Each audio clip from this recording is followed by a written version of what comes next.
जी बेटा, तो अब इसके अंदर वाले क्वेश्चन करते हैं कुछ, ठीक है। जिसमें एक क्वेश्चन तो ये है साल 2015 का, जो कि आपने खुद करना है। जिनका नहीं हुआ है वो लोग कर लेंगे, छोटा सा क्वेश्चन है बिल्कुल 2 नंबर का। इसमें बस आपको सब कुछ दे रखा है कि क्लोजिंग स्टॉक कितना है और स्टॉक सैलवेज कितना है। बस आपको जो 3 स्टेप होते हैं, स्टेप 1 कि एवरेज प्राइस एप्लीकेबल होगा या नहीं होगा, सेकंड स्टेप कितने का एक्चुअल लॉस हुआ, और तीसरा स्टेप कि कितना क्लेम बनता है वो आपको निकालना है। तो ये तो आप खुद कर लेंगे। इसके अलावा 2 क्वेश्चन और हैं, जिसमें एक क्वेश्चन है 2017 का, इसको देखते हैं तो सॉल्व करेंगे। इसमें कहता है ये आपका 2017 में जून में आया है, जून के टर्म में क्वेश्चन नंबर 5 था, 5B। Ram traders godown cot fire on 29 अगस्त 2016। ठीक है। राम एक बिजनेसमैन है जिसका 29 अगस्त 2016 को बिजनेस में आग लगी, and large part of the stock were destroyed, एक मेजर पार्ट डिस्ट्रॉय हो गया। However, goods costing rupees 54,000 could be salvaged. 54,000 के गुड्स हमने बचा लिए after incurring fire fighting expenses of rupees 23,550।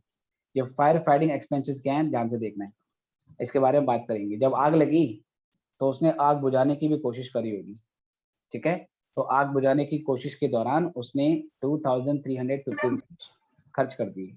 कितना पैसा आग से लड़ने में लगा, इसका क्या होगा अभी बात करेंगे।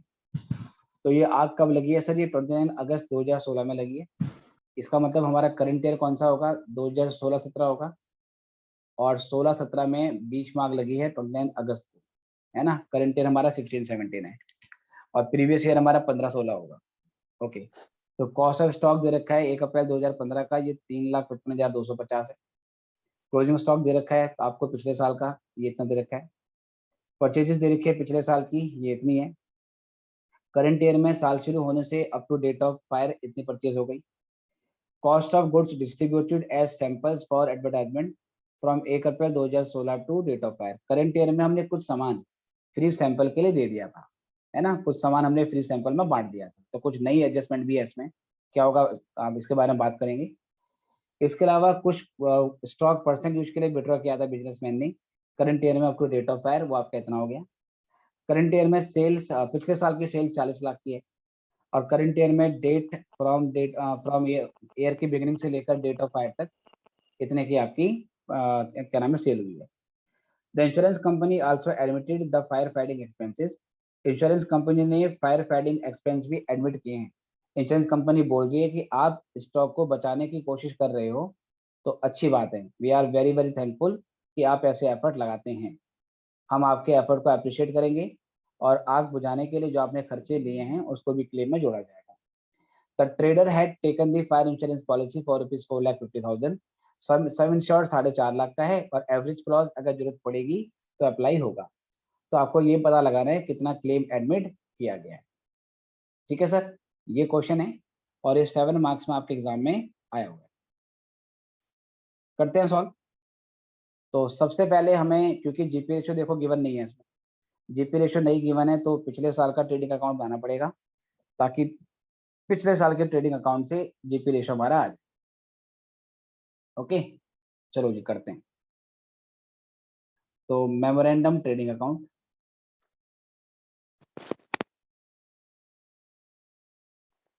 Memorandum trading account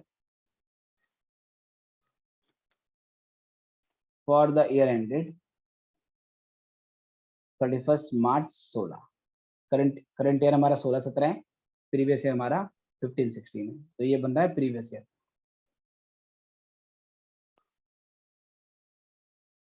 particulars amount,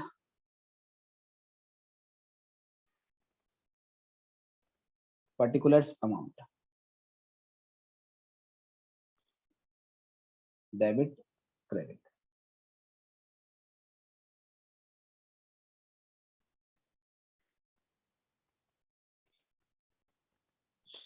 चलो जी, तो देखते हैं लास्ट ईयर में क्या क्या ओपनिंग स्टॉक है। तो इफ यू कैन सी, पिछले साल का जो कॉस्ट ऑफ स्टॉक है, मतलब ओपनिंग स्टॉक है, वो 3,55,250 है, ठीक है। 3,55,250। तो यहाँ लिखा मैंने टू ओपनिंग स्टॉक 355,250, 3,55,250 50 का ये हमारा ओपनिंग स्टॉक है पिछले साल का। ओके जी। क्लोजिंग स्टॉक है पिछले साल का 395,050। बहुत बढ़िया जी। तो by closing stock 395,050, 3,95,050। Right. Purchase है पिछले साल की 28,39,800, 28,39,800, 28,39,800। ये हो गई हमारी परचेजेस पिछले साल की। ठीक है, 28 थोड़ा ठीक से लिख देता हूँ, 28 लाख। चलो पहले जैसे बन गया, ठीक है कोई नहीं। 28,39,800। राइट। उसके बाद बच्चों ये करंट ईयर का डेटा है। Purchase a from from 1 April to date of hire, ये बाद में लिखेंगे। ये जो cost of goods sample withdrawn है, ये भी आपकी बाद में ही होगी। ये भी नेक्स्ट वाला भी बाद में ही होगा। सेल्स दे रखी है पिछले साल की 40 लाख, लास्ट ईयर की सेल 40 लाख है, तो बाय सेल्स हमारी 40 लाख हो गई। अब यहाँ से ग्रॉस प्रॉफिट निकाल लो, जो कि निकलेगा बैलेंसिंग फिगर्स में। बताइए, 40 में 3 जोड़ दूंगा तो 43,95,050, 43,95,050 माइनस करो जी इसमें से ये, और बताइए कितना ग्रॉस प्रॉफिट आता है।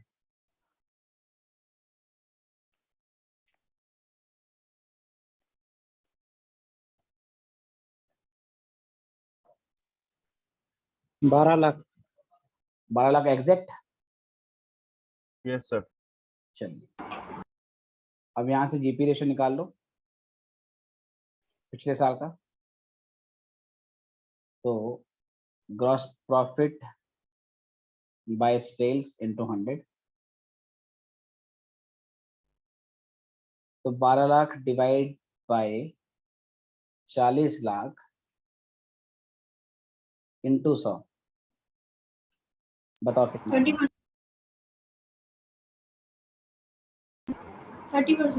30% आएगा ना, क्योंकि 4 थी हमारा, तो 30% आपका जीपी रेशो आ गया। और क्योंकि करंट ईयर में ये नहीं बोला हुआ कि परचेज का रेट सेल का रेट चेंज हो गया है, तो कुछ फीफो और वेटेड एवरेज लगाने की जरूरत नहीं है, सीधे यही जीपी रेशो करंट ईयर में यूटिलाइज कर लिया जाए। ठीक है, क्योंकि करंट ईयर में रेट में कोई चेंज नहीं आया है, बस कुछ एडजस्टमेंट है। उसको हम कैसे करेंगे वो भी सिंपल है, सिंपल सी एडजस्टमेंट है, वो देखते हैं। अब बनाएंगे ट्रेडिंग अकाउंट करंट ईयर के लिए। तो हम 1/4/16 से लेकर डेट ऑफ फायर तक, आग कब लगी है 29 अगस्त 2016 को, 29/8/2016 टू 29/8/2016। अब ये बना रहे करंट ईयर का।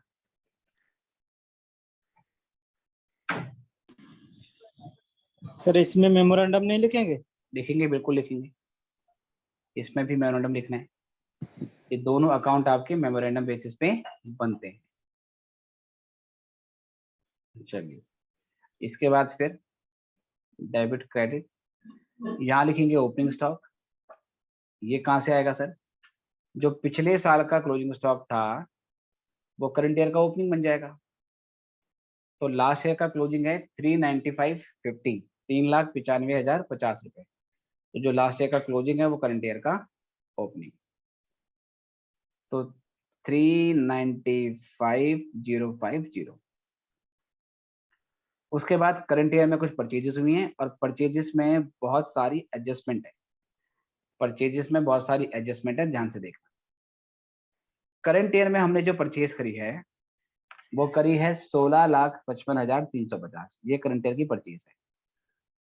बट इसमें कुछ बातें बोली हैं। Cost of goods distributed as samples for advertising 1 April 2016 से डेट ऑफ फायर तक 20,500। करंट ईयर में कुछ सामान हमने फ्री सैंपल में डिस्ट्रीब्यूट कर दिया था। तो आप याद करो, आपने 11th क्लास में या फाउंडेशन लेवल में क्या सीखा है, अगर परचेज किए गए आइटम में से कुछ आइटम ऐसे होते हैं जो सेल के अलावा किसी और पर्पस के लिए यूटिलाइज हो जाते हैं। मतलब आपने गुड्स खरीदे पर उसको बेचा नहीं, किसी और पर्पस के लिए यूटिलाइज हो गया। जैसे सर पर्सनल यूज के लिए विड्रॉ कर लिया, जैसे सर फ्री सैंपल में बांट दिया, जैसे सर लॉस बाय फायर हो गया। अगर ऐसा होता है तो जो सामान आपका सेल के अलावा किसी और मोटिव के लिए यूज होता है उसको हम परचेज में से माइनस कर देते हैं। ठीक है, तो हमने 16,55,350 रुपए की परचेज करी, जिसमें से 20,500 रुपए का सामान हमने फ्री सैंपल में बांट दिया, तो ये 20,500 हमें परचेज से माइनस करना पड़ेगा। Right, all goods which are used for purpose other than sale, जो सेल के अलावा किसी और पर्पस के लिए यूटिलाइज हुए वो परचेज में से माइनस हो जाते हैं। हम ये मान लेते हैं कि हमने उसको परचेज ही नहीं किया, ऐसा ज्यूम कर लेते हैं कि हमने परचेज ही नहीं किया। तो 16,55,350 की परचेज है, 16,55,350 की परचेज है, लेस करोगे cost of goods distributed as free sample, as free sample, ये यहां से घट जाएगा और बाद में ये प्रॉफिट एंड लॉस अकाउंट में डेबिट हो जाएगा, है ना। खैर अभी हमने प्रॉफिट लॉस वाला सेक्शन नहीं दिखाना है, तो ये 20,500 आपको यहाँ पे लेस करना पड़ेगा। अगर एग्जाम में आप ये 20,500 लेस करना भूल जाओ बाय चांस गलती से कि सर हम तो लेस करना भूल गए, हमने परचेज पहले से ही आउटर कॉलम में डाल दी है, तो बेटा आप कटिंग नहीं करनी है। अगर आप इसको लेस करना भूल जाएं तो आप इसी अकाउंट में इसे क्रेडिट साइड में डाल दो, है ना सर। ये 20,500 अगर यहाँ लेस करना भूल गए तो यहाँ क्रेडिट साइड में 20,500 लिख देना, बात तो एक ही है। अगर क्रेडिट साइड में कोई आइटम आ रहा है तो मतलब वो आपका माइनस ही हो रहा है। तो 16,55,350 में से 20,500 माइनस करो, बताइए ये अमाउंट कितनी आती है। 16,34,850। 16,00,000, 16,34,850। ठीक है, 16,34,850 हमारी अमाउंट आ गई जी बच्चों। एक एडजस्टमेंट और है इसके बाद, कहाँ है जी, ये रही। इसके बाद क्वेश्चन में कहता है कुछ सामान पर्सन यूज के लिए विड्रॉ किया है, कितने का, 1,000 रुपए का सर, तो ये भी माइनस करो, ये भी माइनस करेंगे। अगर माइनस करना भूल जाओ अगर तो इसको भी क्रेडिट साइड में डाल सकते हो। लेस करेंगे इसमें से drawings of goods, drawings of goods 1,000 रुपए का, तो फाइनल आपकी नेट परचेज आ गई 16,33,850। बताओ इन दो पॉइंट पर कोई डाउट है। No sir. No sir. Right, I assume सबको क्लियर है। सेल्स देखो सर, अब सेल्स हमें क्वेश्चन में जो गिवन है करंट ईयर की up to date of fire 22,68,000, 22,68,000। चलो ग्रॉस प्रॉफिट अब हम निकाल लेंगे यहाँ से, कैसे, 22,68,000 पे हमारा जीपी रेशो आया 30%। इसमें कोई वेजेस वगैरह तो है नहीं, ये हमने लिखी नहीं है, देख लेता हूँ एक बार। नहीं कोई वेजेस नहीं है, कहीं नहीं दिखी मुझे, तो नहीं है। तो 22,68,000 का 30% निकालो, कितना आता है, 6,80,400। 6,80,400। ये करने के बाद आ जाएगा हमारा closing stock on day of fire. बताओ जी कितना आ रहा है। 4,41,300। 4,41,300। बाकी लोग चेक कर लेना सर। ये आ गया closing stock on day of fire 4,41,300।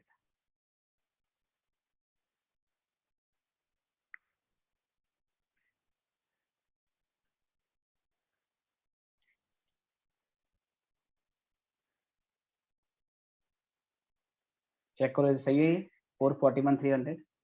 Yes sir. Yes sir. चलिए ओके, अब यहाँ से स्टेप फॉलो होंगे हमारे। Closing stock on day of fire, closing stock on day of fire 4,41,300, 4,41,300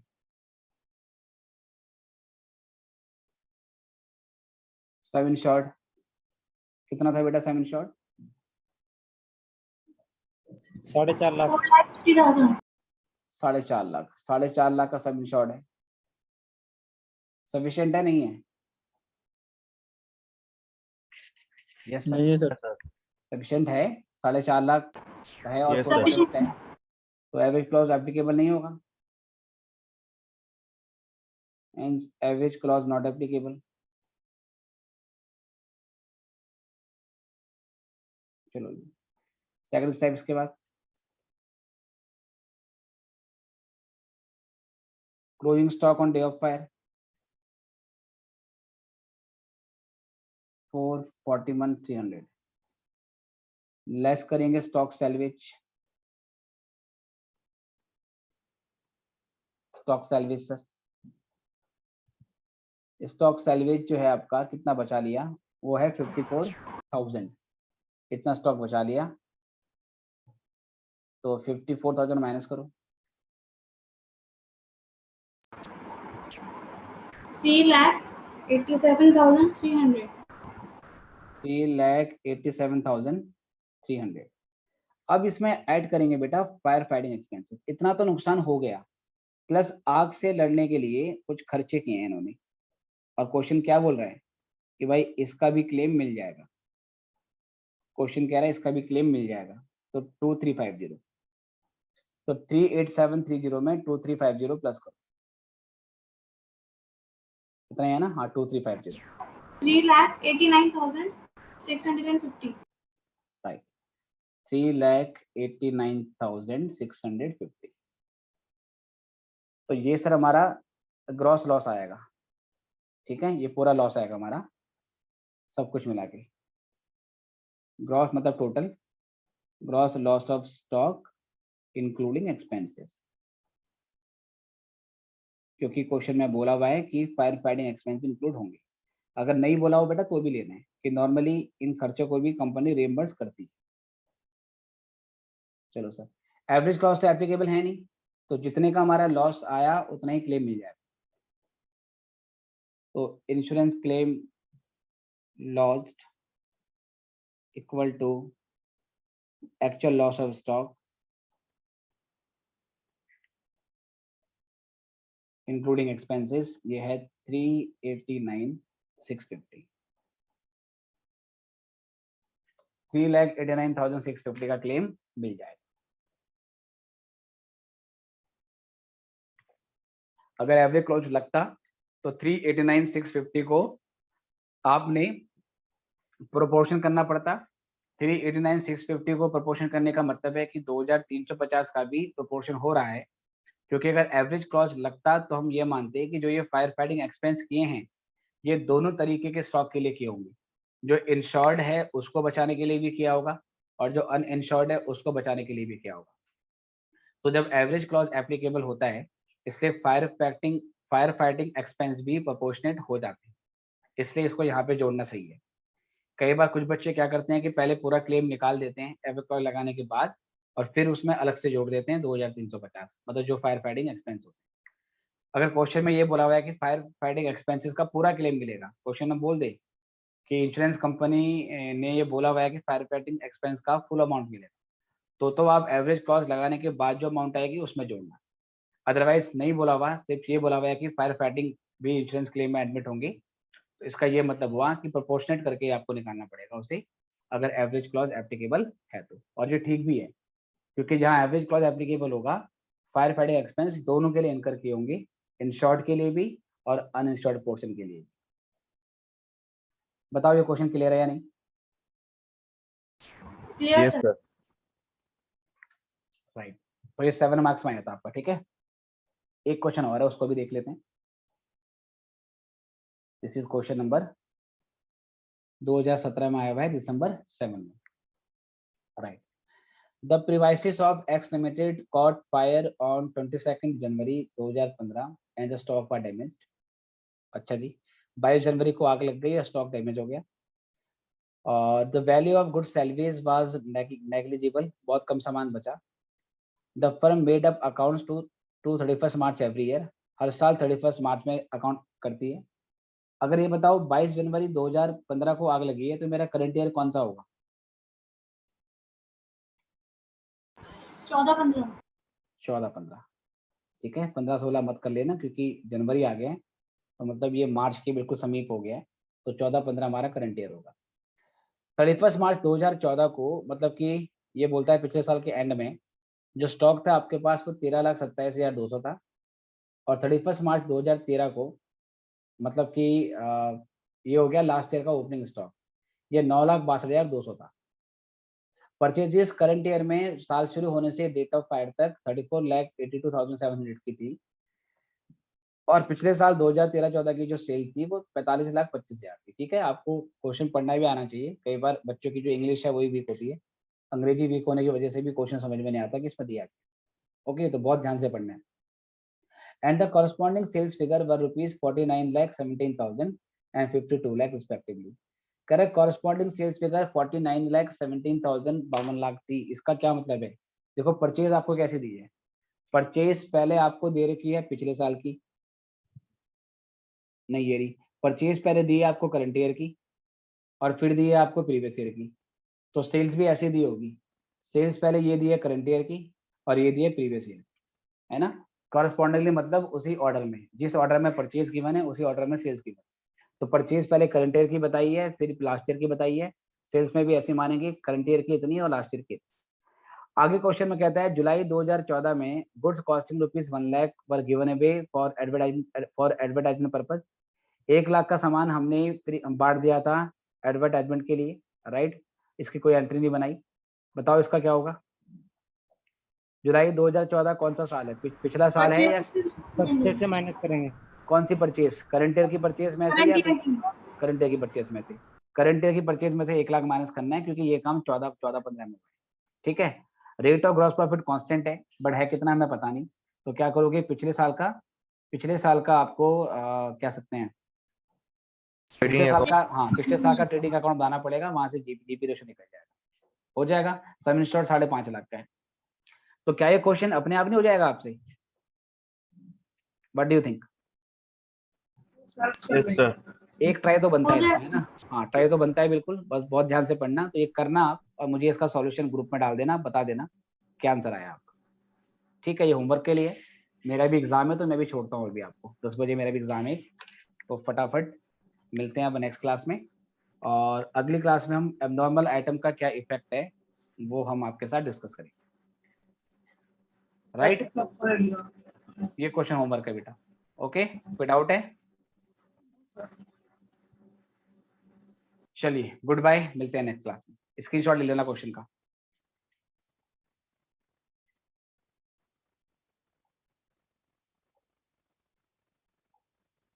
चलो, आई होप ले लिया होगा। Good bye.